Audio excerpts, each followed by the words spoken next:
Hello everyone, welcome to my YouTube channel Meenakshi maths classes. आज इस video में हम करेंगे क्लास 7th में जो चैप्टर नंबर 8 है triangle and it's properties, worksheet number 5। यहाँ पर हमें ब्लैंक स्पेसेस दिए गए हैं, हमें ये फिल करने हैं।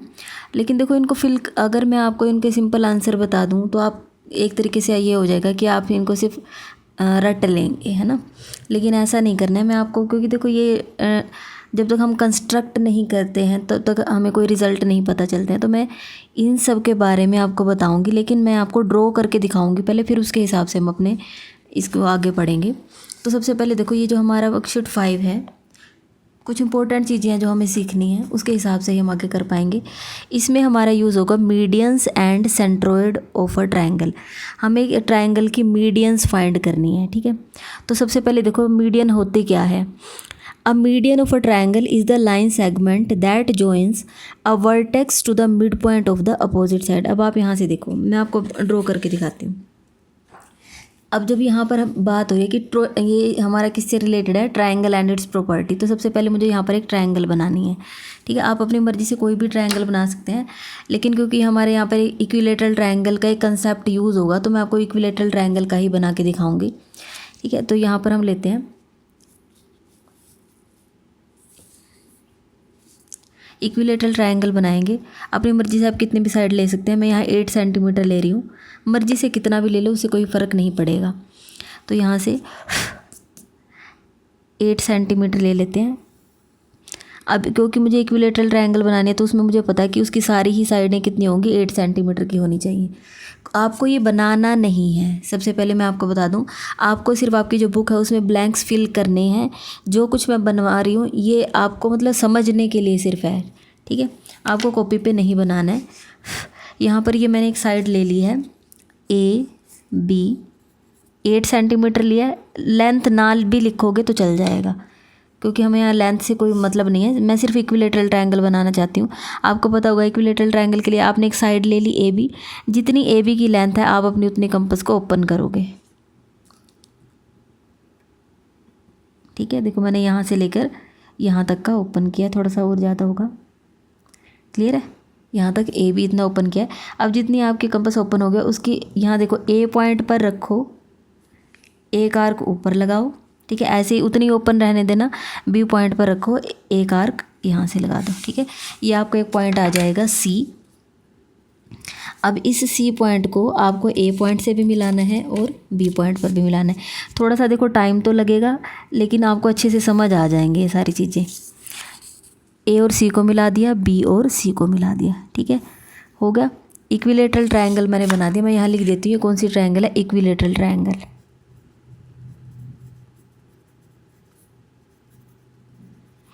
अभी मैंने, अब हमें इसकी क्या ड्रॉ करनी है, मीडियंस ड्रॉ करनी है, ठीक है। क्या करना है, इसकी मीडियंस ड्रॉ करनी है। अब आप देखो मीडियंस क्या होती हैं, हमें साइड्स, जो भी हमारी साइड है उनका मिड पॉइंट लेना है, ठीक है। क्या करना है, ट्रायंगल की जो जितनी साइड है उसका मिड पॉइंट लेना है, ठीक है। अब यहाँ से देखो, आप चाहो तो इसका सीधा सा ऐसे कर लो। मिड पॉइंट कैसे ड्रॉ करोगे, या तो आप ऐसे ले लो। देखो आपको पता है क्योंकि ये 8 सेंटीमीटर थी, ठीक है। आपको पता है 8 सेंटीमीटर है तो 8 का हाफ कितना होता है, 4 होता है ना। 8 का हाफ कितना होता है, 4। अब क्योंकि मैंने यहाँ साइड ही सिंपल ऐसे ली थी कि जिसका हाफ करना ईजी है, तो मैंने 8 लिया, तो 8 का हाफ कितना हो जाएगा, 4। मैं यहाँ पर एक पॉइंट लगा लेती हूँ, यहाँ इसको मैं नेम दे रही हूँ डी, ठीक है। ऐसे ही बी सी भी यहाँ पर ये भी हमारी 8 ही है, देखो, ठीक है। इसका भी यहाँ पर मिड पॉइंट 4 पर ले लेंगे, ये पॉइंट आ जाएगा ई। ऐसे ही ए सी, ये भी आपकी 8 ही थी, इक्विलेटरल है तो ये भी 8 ही है, तो ये भी यहाँ पर आपका 4 पर आ जाएगा, डी ई और एफ, ठीक है। ये इनके क्या लिए हैं, मिड पॉइंट लिए हैं मैंने, ठीक है। अब यहाँ पर इन्होंने बोला था मीडियन क्या होती है। जब भी देखो ये आपकी साइड है ए बी साइड है, इसका मिड पॉइंट है डी। इस मिड पॉइंट को आपको इसके अपोजिट जो ट्रायंगल का वर्टेक्स है उससे मिलाना है, ठीक है। मतलब आपको मिलाना है ये सी और डी को मिलाना है। जब आप साइड के मिड पॉइंट को अपोजिट वर्टेक्स से मिलाते हो, मतलब ये डी को मिलाते हो आप सी से, तो ये जो डी सी, ये जो आपका ये डी सी लाइन सेगमेंट आया है, आप इसी को ही क्या बोलते हो, मीडियन, ठीक है, इसी को ही आप क्या बोलते हो, मीडियन। जैसे आप देखो यहाँ पर मीडियन मैं बोल रही हूँ, जैसे यहाँ मीडियन, जब आप इसको बोलते भी हो तो मिड की साउंड आती है, मतलब मिड पॉइंट को मिलाना है अपोजिट वर्टेक्स से, ठीक है। अब यहाँ पर देखो ऐसे बी सी का मिड पॉइंट है ई, तो आप ई पॉइंट को मिला दोगे ए से, क्योंकि ई के अपोजिट कौन सा पॉइंट है, ए।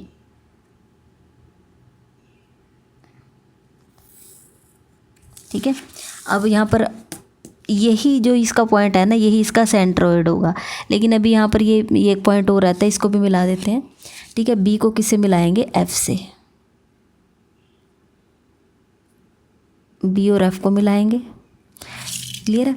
तो अब आप यहाँ से देखोगे कि जब मैंने मिड पॉइंट को अपोजिट वर्टेक्स से मिलाया, अब आप यहाँ से बताओ कि मीडियंस कितनी आई हैं, मीडियंस कितनी आई हैं। सबसे पहले हमने डी सी मिलाया था, एक ये आई थी, ई ए ये सेकंड होगी, और बी एफ वाली थर्ड। तो मीडियंस कितनी आई हैं, एक ट्रायंगल में की कितनी मीडियंस होती हैं, 3 मीडियंस होती हैं। ठीक है, और ये मीडियंस ट्रायंगल के अंदर ही, ट्रायंगल के इंटीरियर में ही एक पॉइंट से पास होके जाती हैं। इस पॉइंट को मैं नेम दे देती हूँ ओ। ठीक है, इस पॉइंट को मैंने नेम दे दिया है ओ, और इस ओ पॉइंट को हम क्या बोलते हैं, सेंट्रोइड। ठीक है, इस पॉइंट ओ को हम क्या बोलते हैं, सेंट्रोइड।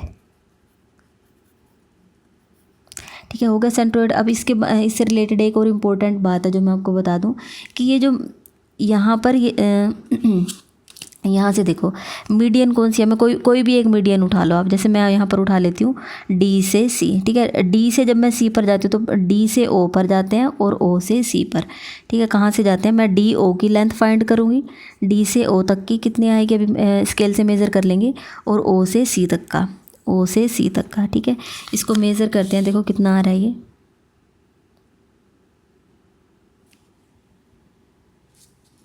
देखिए यहाँ से डी से ओ तक मैं मेज़र करती हूँ, आपको थोड़ा जूम करके दिखाती हूँ जिससे आपको क्लियर हो जाएगा।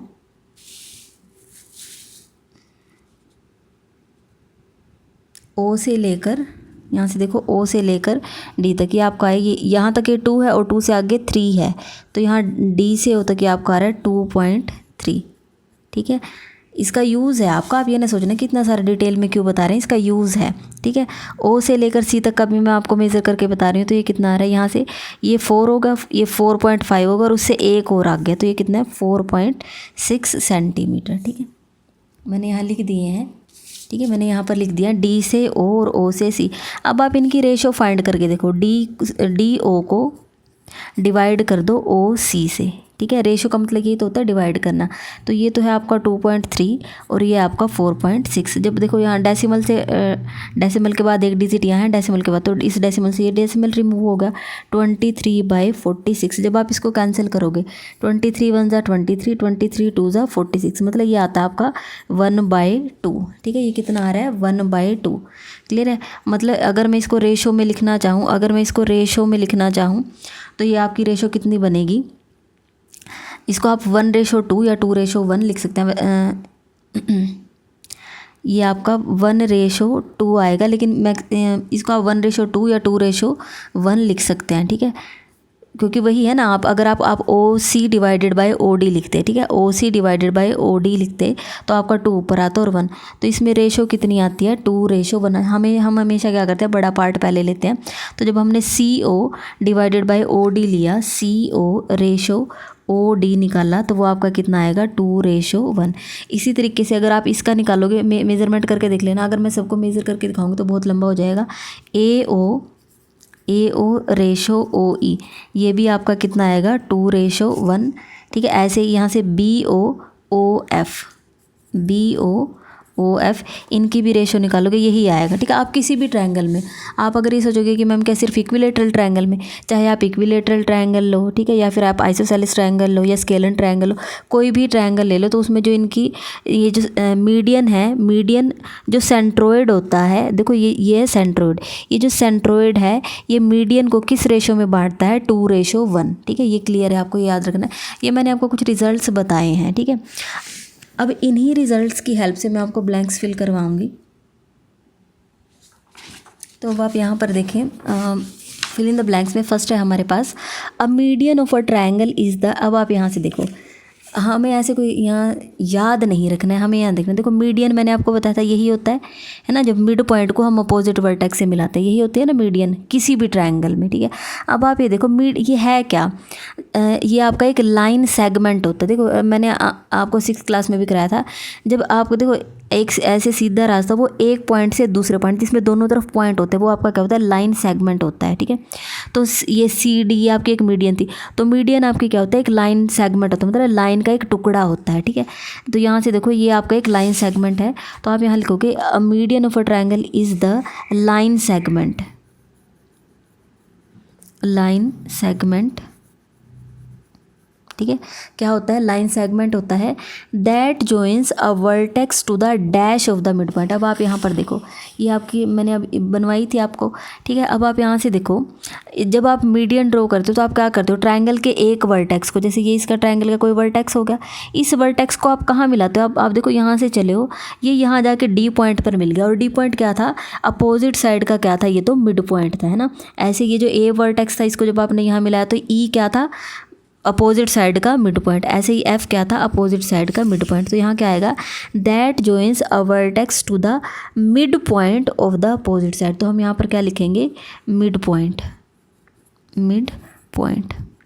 यहाँ पर ये आपका फर्स्ट पार्ट हो गया। नेक्स्ट है हमारे पास medians of a triangle are dash. यहाँ पर ये क्या पूछ रहे हैं, medians of a triangle are. अब आप यहाँ से देखो, हमने इसकी देखो एक मीडियन हमने AE ड्रॉ की, एक मीडियन हमने इसकी BF ड्रॉ की, एक हमने इसकी CD ड्रॉ करी। अब आप ये देखो, ये जो मीडियंस हैं वो ट्रायंगल के अंदर ही एक पॉइंट पर आकर मिल गई हैं, है ना। कहाँ क्या हुई है, वो ट्रायंगल के अंदर ही एक पॉइंट पर आकर मिल गई हैं। जब आपको देखो, जब 3 या 3 से ज़्यादा लाइंस हमारी एक ही पॉइंट पर आकर एक ही पॉइंट में से पास हो मिलती नहीं है, एक पॉइंट में से जाके पास हो जाती हैं, तो उनको हम क्या बोलते हैं, कनकरेंट बोलते हैं, ठीक है। एक ही पॉइंट में से जब वो पास होती हैं तो हम यहाँ इसको बोलेंगे medians of a triangle are concurrent, क्योंकि वो एक ही पॉइंट में से पास होती हैं तो उनको बोलेंगे कनकरेंट, CONCURRENT। आप स्पेलिंग जरूर चेक कर लेना, ठीक है। तो ये जो मीडियंस है वो ट्रायंगल की कैसी होती हैं, concurrent. The centroid of a triangle lies in the dash of the triangle. अब आप मुझे ये बताओ, मैंने आपको बताया था ये जो O पॉइंट है ये हमारा क्या है, सेंट्रोइड है। मैं इसको यहाँ लिख भी देती हूँ, ये जो ये पॉइंट है ये हमारा क्या है, सेंट्रोइड, ठीक है। ये है हमारा सेंट्रोइड। अब आप ये बताओ, अभी सही दिख रहा होगा ना।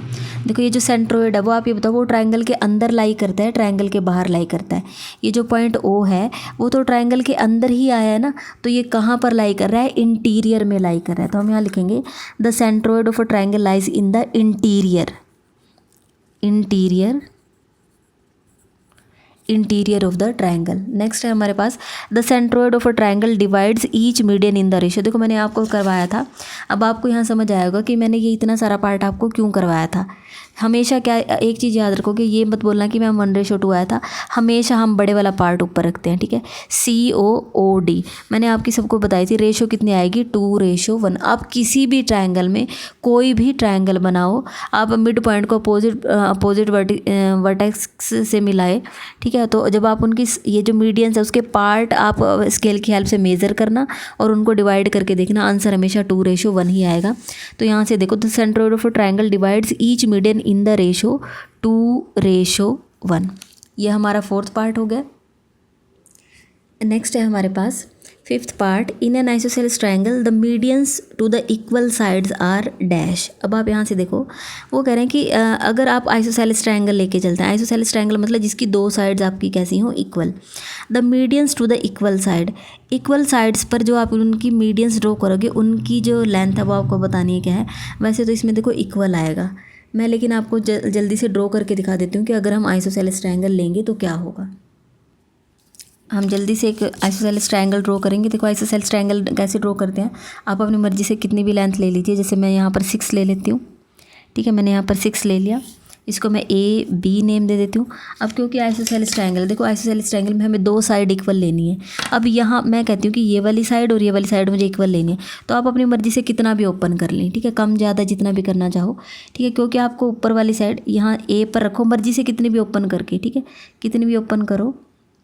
यहाँ पर आप एक आर्क लगाओगे, ठीक है, ऐसे B पर रखो, अपनी मर्जी, या फिर देखो सुनो, क्योंकि आपको मिड पॉइंट लेना है तो मैं कहूँगी कि आप स्केल की हेल्प से लें, आप कोई इवन नंबर ले लें बस, ठीक है। यहाँ से देखो मर्जी से कितना भी ले लो, 6 लेना है 6 ले लो, क्योंकि नहीं हम ऐसा करते हैं 7 ले लेते हैं, 7 का हाफ 3.5 हो जाएगा, ठीक है। मैं 7 ले लेती हूँ, 7 मैंने यहाँ से मेज़र किया, ठीक है। यहाँ ए पर रखते हैं, यहाँ पर आर्क लगाया, बी पर, यहाँ पर। अब आप यहाँ से देखो ए भी मैंने 6 ली हुई है, जबकि ये मैंने कितने लिए हैं 7, ये आपका 6 सेंटीमीटर। और यहाँ पर ये सी पॉइंट को यहाँ मैं ए से मिला देती हूँ, ठीक है। ऐसे ही यहाँ पर मैं सी को बी से मिला देती हूँ, क्लियर है। ये हमारे आइसोसेलेस ट्रायंगल होगी, इसमें ये भी 7 सेंटीमीटर है और ये भी 7 सेंटीमीटर। हमें सिर्फ रिज़ल्ट से मतलब है, हमें कंस्ट्रक्शन से मतलब नहीं है कि अगर कोई बच्चा ये कहे कि मैम 7 की जगह अगर मैं 9 लूँ, मैं 11 लूँ तो क्या, हमें सिर्फ रिज़ल्ट देखना है। रिज़ल्ट आप कैसी भी ट्रायंगल बनाओ, बस वो आइसोसेलेस होनी चाहिए। अब इसमें 7 ले ली, उससे कोई फ़र्क नहीं पड़ता, ठीक है। अब आप यहाँ से देखो, आपको पता है आपकी इसकी मीडियंस ड्रॉ करनी है, तो जब आप यहाँ से देखो, यहाँ पर ये 6 थी तो 6 का हाफ यहाँ पर 3 पर आएगा, ठीक है। मैं इसको पॉइंट को नेम दे देती हूँ डी। डी को किससे मिलाएंगे, सी से। ये है इसकी साइड बी सी, ठीक है, बी सी। अब ये 7 है, 7 का हाफ कितना होता है 3.5, तो 3.5 मतलब यहाँ पर आएगा। ये इसका पॉइंट आ गया डी। ये हम ले लेते हैं ई को मिला देंगे ए से। नेक्स्ट है, ये है आपका ए सी, ये भी 7 है आपकी, 7 का हाफ होगा 3.5 मतलब यहाँ पर ये आ जाएगा डी ई। और ये आपका एफ पॉइंट आ गया, एफ को मिला दो बी से, ठीक है। अब आप यहाँ देखो आइसोसेलेस ट्रायंगल में हमें बताना है, देखो इसमें एक बार मैं आपको क्वेश्चन बता देती हूँ क्या है। In an isosceles triangle the medians to the equal side, जो उसकी इक्वल साइड है उन पर जो मीडियंस हैं आपको उनके बारे में देखना है वो क्या है, ठीक है। मैं यहाँ से आपको इसकी लेंथ मेज़र कर करके बताऊँगी कि सी डी कितना है, सी डी मेज़र करके यहाँ लिख लेंगे, ए ई मेज़र करके यहाँ लिख लेंगे और बी एफ मेज़र करके हम यहाँ पर उसकी लेंथ लिखेंगे, ठीक है। अब आप यहाँ से देखो ए डी की, यहाँ से सी और डी है, इसकी लेंथ कितनी है, यहाँ से सी से और यहाँ डी, ये आपका आया यहाँ पर ये 6 है और उससे आगे 3 है, मतलब 6.3 सेंटीमीटर है, ठीक है। ऐसे ही मैं यहाँ से, अब ये तो मैंने, ये 2 साइडें इसकी इक्वल है ना, ये वाली बी सी और ए सी। अब मैं यहाँ से बी एफ को मेज़र करके देखती हूँ ये कितना आ रहा है हमारा, ये हमारा आया 5.5, बी से एफ आया हमारा 5.5 सेंटीमीटर। और ऐसे ही हम यहाँ से ए और ई को भी मेज़र कर लेते हैं, ये भी हमारा आया है 5.5 सेंटीमीटर, ठीक है। अब आप ये बताओ मिड आपकी इक्वल साइड कौन सी थी, ये दोनों साइड थी 7 सेंटीमीटर और 7। इस 7 सेंटीमीटर पर कौन सी मीडियन आ रही थी, ए ई, मतलब ये वाली भी 7 सेंटीमीटर है, इस पर कौन सी मीडियन आ रही थी, बी एफ। ये हमने देखा इन दोनों की लेंथ तो हमारी क्या हो रही है, इक्वल 5.5 सेंटीमीटर। तो अब आप ये बताओ इस वाले ब्लैंक में हमारा आंसर क्या आ जाएगा। यहाँ पर हमें लिखना पड़ेगा in an isosceles triangle the medians to the equal side are equal. Last है आपका the 3 medians of an equilateral triangle are. अभी इसमें हमें बताना है कि अगर इक्विलेटरल ट्रायंगल है तो उसमें मीडियन से रिलेटेड क्या होगा। मैंने ये आपका इक्विलेटरल ट्रायंगल का ही बनवाया था। अब आप यहाँ से देखो, इनमें से मैं मेज़र करके दिखा कि इसकी लेंथ कितनी आएगी। यहाँ से देखो सी डी मेज़र करना पड़ेगा, कितना आएगा, ए ई मेज़र करना पड़ेगा, कितना आएगा, और यहाँ से बी एफ मेज़र करते हैं, सबको देखते हैं। इक्विलेटरल ट्रायंगल थी तो उससे हमारा क्या रिज़ल्ट आ रहा है। अब मैंने यहाँ पर मेज़र किया, ये आई है हमारी 7 सेंटीमीटर, सी डी आई है मेरी 7 सेंटीमीटर, ए ई ये भी आई है हमारी 7 सेंटीमीटर, ऐसे ही बी एफ ये भी आई है हमारी 7 सेंटीमीटर। तो अब आप ये देखो कि अगर ट्रायंगल इक्विलेटरल है तो उसकी तीनों मीडियंस की लेंथ हमारी कैसी आ रही है, 7 मतलब क्योंकि ट्रायंगल इक्विलेटरल थी तो मीडियंस की लेंथ भी हमारी क्या आई है, इक्वल ही आई है। ये तीनों ही क्या आई हैं, इक्वल लेंथ आई है। तो यहाँ पर जो हमारा लास्ट पार्ट है 6th पार्ट है, तो यहाँ पर हमें लिखना पड़ेगा the 3 medians of an equilateral triangle are equal. तो यहाँ पर आपकी वर्कशीट नंबर 5 है, ये वर्कशीट नंबर 5 कंप्लीट हो गई है। थोड़ा सा टाइम ज़रूर लगा है, लेकिन मैंने कोशिश की है कि आपको हर एक जो भी ब्लैंक है उनका मीनिंग पता हो कि ऐसा आंसर क्यों आया है, ठीक है। तो यहाँ पर इसको समझाने की कोशिश की है। मैं आपको एक थोड़ा सा ये और दिखा देती हूँ कि अगर आपकी यहाँ देखिए, ये पहले से बना पड़ा था, मैं आपको दिखा देती हूँ, शायद आपकी कोई हेल्प हो जाए। ये इक्विलेटरल, ये एक स्केलर, ये मैंने यहाँ पर सेंट्रोइड बना के दिखा रखा, ट्रायंगल के अंदर लाई कर रहा है। ये आपके इक्विलेटरल ट्रायंगल का था। अगर राइट एंगल ट्रायंगल ले लें तो भी ट्रायंगल के अंदर ही लाई करेगा, ठीक है। अगर ऑब्ट्यूज एंगल ट्रायंगल ले लेंगे तो भी ट्रायंगल के अंदर ही आएगा। आप कैसी भी ट्रायंगल ले लें, जो सेंट्रोइड है वो आपका हमेशा ट्रायंगल के अंदर ही लाई करेगा, ठीक है। इनकी रेशो निकाल के देखना चाहें तो आप कर सकते हैं। ड्रॉ करने की आपको ज़रूरत नहीं है। आप चाहें तो सिर्फ एक इक्विलेटरल ट्रायंगल का बना के अपनी कॉपी पर ड्रॉ कर सकते हैं, जिससे आपको पता रहे कि आपने कैसे ड्रॉ किया है। वीडियो अच्छी लगी है तो वीडियो को लाइक करें, मेरे चैनल को सब्सक्राइब करें और अपने फ्रेंड्स के साथ शेयर ज़रूर करें। Thank you so much.